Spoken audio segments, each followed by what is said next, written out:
can't really say it, but how's it going, Squad Nation? It's your boy Play, and today we're back again with another Lookism video, and today we're going to be talking about the 4 major crews. Now, with the Lookism anime out, and a lot of people is now diving deep into Lookism, a lot of people is very conflicted of the second half of Lookism, which is basically the 4 major crew saga, which pretty much is focused on the 4 major crews.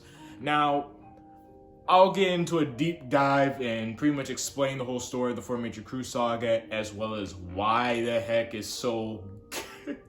I guess you could say, a lot of people say it's out of place, but we'll cross that bridge when we get to it. But for the sake of this particular video, I'm only going to be talking about basically what the 4 crews basically represent. As I've said many times beforehand, that the 4 major crews, or at least the 4 major crew saga, basically takes place after the first half of Lookism, where basically it's all like slice of life moments where the anime is currently at right now. And then after that is where the real meat of Lookism gets into, with the whole gangs and everything else and everything in between, basically. Oh my god. So pretty much the 4 major crews, there's pretty much not really, there's a lot to know about them, to be perfectly honest, but how were they created and how and why they were created is pretty much up to speculation at this point, but based off of just content clues of what has been displayed as of right now in the Lookism webtoon comic, basically Charles Cho, after the events of the pre-gen and somewhere in between the first gen, first generation war, in case may vary, Charles Cho was pretty much like down on his luck. As you can see, he has like lost his right arm, I think, or just basically lost an arm, and he, is down on his luck and running a shitty apartment, basically. And he decides to come up with the ultimate plan to forge like the 4 major crews, to get his money up, blase, stuff like that. Now, on to the 4 major crews, what do them all represent and what do they really signify. Now, the first one, I'm pretty sure the first one that was pretty much mostly established from the get-go was obviously the workers. The workers pretty much are the corporate motherfuckers. They basically run everything that is corporate, whether it be large businesses, large entertainment circles, you name it, the works. They basically run shit, you know what I'm saying? Anything that's, I guess you could say, legal establishments, they sometimes run illegal shit in that bitch, and vice versa. Now, right now, in the current stage of the manhwa, the workers are pretty much the prior main antagonist of the whole series, and pretty much the main ultimate threat, because they've done a lot. They compared to the rest of the 4 major crews, the workers have done a lot more fucked up shit than the rest of them. But I digress. But yeah, all you really just need to know is that the workers are just basically corporate bastards, basically. Now, the second the second crew, I personally believe that pretty much came down the line, was also Big Deal. And for those that don't know, Big Deal was pretty much, as you guys know, if you guys didn't look at my Jake Kim video or, Sam Slater video, whatever case may vary, Big Deal basically is just a gang that pretty much protects a little street, and basically that's pretty much it. Came with noble intentions, with a noble leader, and then Jake Kim came into the picture and decided to run it in the hopes of bringing the noble leader back, because he sold himself to the corporate assholes of the workers, because, to save the street and obviously all those that he cared about protecting that street. So that's also crazy. But Big Deal, pretty much at this point, it was kind of hinted at that Big Deal was also going to be somewhat of an enemy that, the Daniel and the rest of them was going to tackle on, but thankfully they have somewhat, better intentions than just, going crazy and doing illegal stuff, which, by the way, Big Deal sure, workers have like a lot of legal shit in their own right, but when it came down to like the gambling stuff that we see in part one of Lookism, which is pretty much all those slice of life moments, everything pretty much like everything when it came down to like scams or like fake bank accounts or anything that, you know what I'm saying, provoked, you know what I'm saying, crazy shit and whatnot, it was all done by Big Deal and a bunch of the other four major crews. I don't think Hostel got into any of that. Well, I'm not gonna say they didn't get into that because there have been a few times they got into it, but I digress. But anyways, yeah, Big Deal mostly. I think they did like mostly like the gambling rackets and shit like that, and I think God Dog did like the whole fake bank accounts. I could be wrong about that, but I know God Dog was involved with the fake bank account stuff. But anyways, yeah. So Big Deal, basically they just protect a freaking street, but they got into like illegal stuff just to bring their nobility back.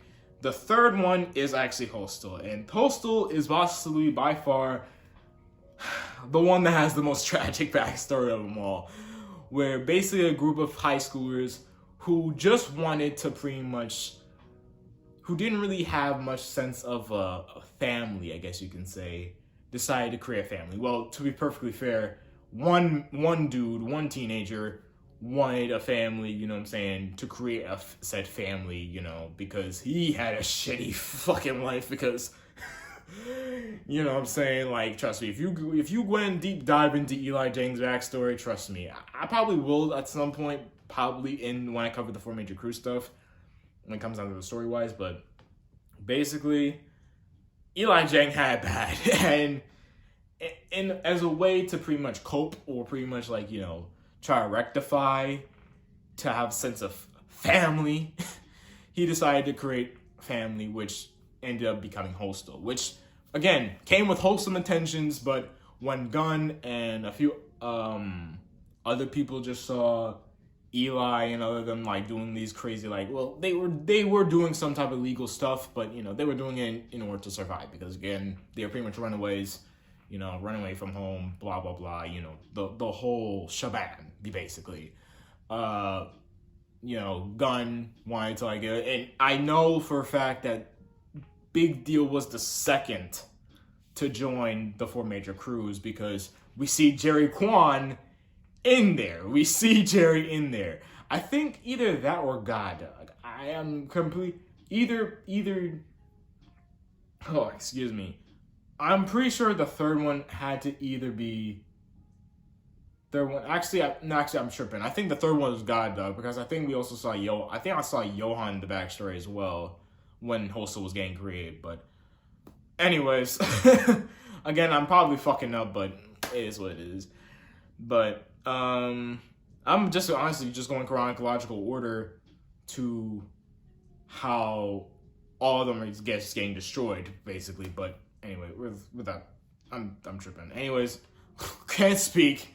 But anyways, Hostel pretty much got created as through noble intentions, but turned very sour really quick when Eli went away because his baby mama died, and the true Hostel was still trying to keep with wholesome intentions, but the bad Hostel, which was Eli's right-hand man, Ali Wang, he decided to take up the reins and vice versa. So that's crazy in itself. Again, I'll probably go deep dive into Hostel's backstory a little bit. Actually, I might have to actually do that at some point because, again, like I said, Hostel is a very tragic story. It's been implied many times in its series. But anyways, following right along, we also got God Dog. Now, again, like I said, I'm pretty sure this is gonna be a flip-flop because I think God Dog was established before Hostel did. But I digress. Anyways, what were we talking about? Oh yeah, God Dog. Now, when it comes down to God Dog, Johan, who we both know, I'm pretty sure I talked about this in the Zach and Johan backstory, but I'm pretty sure that video has already been taken down because I took it down personally because, you know, with a lot of stuff that's going on with Webtoon copywriting my stuff and whatever case may vary, I do not want to take any chances. But anyways, for those that really don't know, I would probably dive a little bit into it. Basically, Johan, when it came down to who's the leader of the God Dog, he went through a lot of fucked up shit before the events when God Dog got created. As I said before, Johan and Zach basically got the same backstory with basically Johan, Zach, and Mira. Both of them got into this whole cult crazy shit that happened way back when in their childhood years. And Zach and Mira got out alive. Johan, he got out too, but not without some fucked up mindset. Okay, like I said, the cult shit was effed up in itself. But anyways, that's also another thing too. I'm probably going to cover a lot of others story arcs, which I'm probably going to be doing with the cult, the big deal shit. I got a lot on my plate. But anyways, moving along. After Johan basically beat up Zach after he returned and stuff like that, popped up one moment and be like, hey, I'm out, peace. He joins up with Gunn and basically forms the God Dog and, all this other crazy shit like that. Again, God Dog becomes it's really dysfunctional with God Dog, so they really don't really last long, but that's pretty much it. So, yeah. So basically Hostel, if I really described it, because I really didn't really describe Hostel or God Dog, really. But, Hostel is basically just runaway kids. You know what I'm saying? They have this whole other faction called the Runaway Fam, which is a big, larger group that's not really truly affiliated with the Hostel, whether the bad Hostel or the good one. Basically, you know what I'm saying? Whatever case may vary, if the Runaway Fam ends up being, or one of the Runaway Fams end up getting taken down by cops or whatever case may vary, it does not affect the larger Hostel at play because they don't really have much of a direct line or an actual stable connection or case may vary. If they hear one way of him got hit, instant cutter basically, kind of like a lizard cutting off its tail, you know what I'm saying, and by whatever case may vary. I think I kind of described it right, but it is what it is.